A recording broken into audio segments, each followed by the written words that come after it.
don't be afraid because Jesus will save us. Hello friends, we have another reflection guide for you. This Sunday, we reflect from Matthew's Gospel.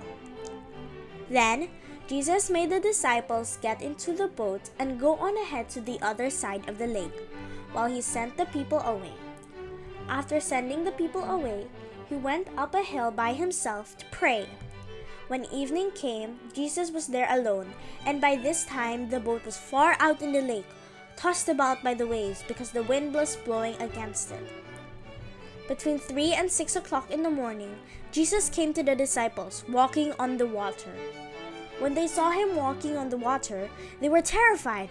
"It's a ghost," they said, and screamed in fear.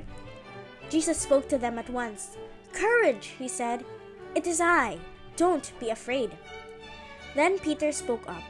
"Lord, if it is really you, order me to come out on the water to you." "Come," answered Jesus. So Peter got out of the boat and started walking on the water to Jesus. But when he noticed the strong wind, he was afraid and started to sink down in the water. "Save me, Lord," he cried. At once Jesus reached out and grabbed hold of him and said, "What little faith you have! Why did you doubt?" They both got into the boat and the wind died down.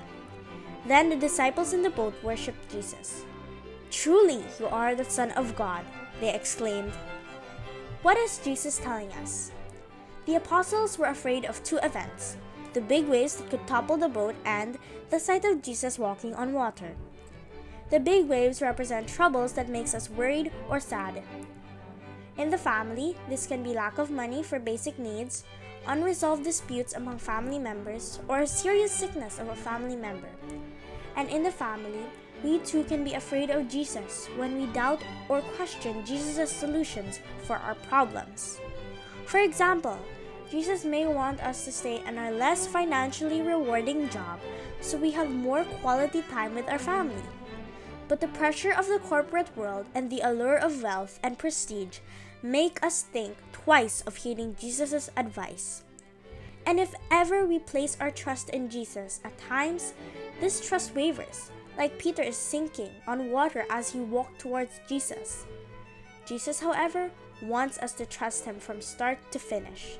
This can be done by unceasing prayer, never allowing any time for self-reliance, and always being aware that it is Jesus that walks us through troubled waters, because without him, we can do nothing.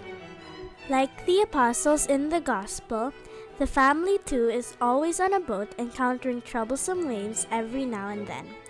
But the boat will be safe, the waters will calm down if we invite Jesus on the boat through our constant and unceasing prayers. Knowing that in Jesus, who is God, who saves, we will always be in good hands. But we have to remember though that Jesus' saving grace is more than freedom from pain and failures. Jesus may allow these because he wants us to experience the greater grace of faith, courage, and self-sacrifice for others like what he did for us on the cross. Let us remember that during the entire journey with him, he wants to save us towards holiness more than any other earthly goal. Let us reflect. During family difficulties, do we go to Jesus right away and keep his presence through unceasing prayer throughout our ordeal?